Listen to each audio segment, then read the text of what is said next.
मैं भारत को भारतीयता की मान्यता के आधार पर फिर से खड़ा करना चाहता हूं, उस काम में लगा हूं। जो कुछ मैंने आपको समझाया वही बात आप अपने पड़ोसी को समझाइए, और रोज अगर किसी एक व्यक्ति को आप ये बात समझाएंगे तो एक साल में हर व्यक्ति 365 परिवारों तक ये संदेश पहुंचाएगा, और वो 365 परिवारों में कौन जाने दूसरा राजीव दीक्षित पैदा हो और इस देश के हजारों घरों तक वो मैसेज जाए।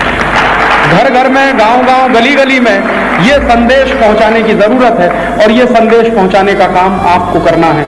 राजनीति में चेहरे कुछ होते हैं, मुखौटे कुछ होते हैं। कई बार हमें धोखा हो जाता है। चेहरा कुछ होता है, असलियत कुछ होती है।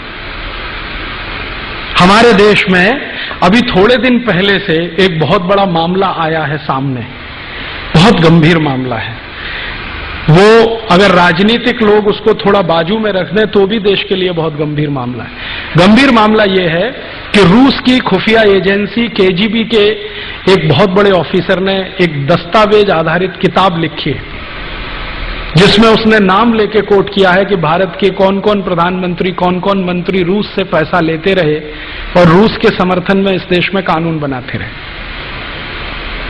उस किताब में मित्रोखिन नाम का वो ऑफिसर है, उसने लिखा है कि भारत में प्रधानमंत्रियों का मुखौटा कुछ होता है, कार्य कुछ होता है। ये बात आपको समझ में आए इसलिए मैंने सुना है कि नेहरू जी आजादी के पहले भाषण दे रहे हैं कि कत्ल खानों के सामने से गुजरता हूं तो मुझे घिन आती है, 1 मिनट में खड़ा नहीं रह सकता, चील कौए मंडराते हैं, मेरी आत्मा मुझे कचोटती है। प्रधानमंत्री बनने के बाद जब गोरक्षा का प्रस्ताव आता है तो वही नेहरू जी कहते हैं कि प्रस्ताव पारित हुआ तो मैं इस्तीफा दे दूंगा। क्यों? कारण क्या है? इस पे खोज होनी चाहिए कि आजादी के पहले एक कहा और आजादी मिलते प्रधानमंत्री बनते इस्तीफा देने लगे। अब उस जमाने में होता क्या था, नेहरू जी की धमकी के इस्तीफा दे दूंगा तो पूरी पार्लियामेंट हिल गई महावीर त्यागी को छोड़कर, क्योंकि उनके ऊपर इसका कोई असर नहीं था, क्योंकि वो कांग्रेस के टिकट पर कभी चुन के नहीं आते थे। तो जो कांग्रेस के टिकट पर चुन के आने वाले खासदार थे उनके लिए प्रश्न खड़ा हो गया, अब क्या होगा? नेहरू जी इस्तीफा दे देंगे, सरकार चली जाएगी, पता नहीं दोबारा जीत के आएंगे कि नहीं आएंगे, मंत्रिमंडल में स्थान मिलेगा कि नहीं मिलेगा। ये होता है ना, आज भी होती है ना तकलीफ। अभी थोड़े दिन पहले एनडीए सरकार चलती थी, श्री अटल बिहारी वाजपेयी ने कहा इस्तीफा दे दूंगा। देखा आपने कैसे तमाशा हुआ?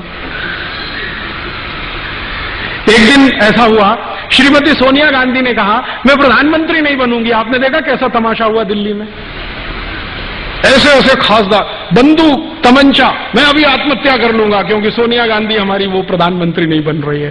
थोड़े दिन के बाद क्या हुआ? वो वहां चले गए, वो वहां चले गए। किसी ने आत्महत्या किया क्या? सोनिया गांधी प्रधानमंत्री नहीं बनी फिर भी किसी ने आत्महत्या किया क्या? राजनीति में चेहरे कुछ होते हैं, मुखौटे कुछ होते हैं।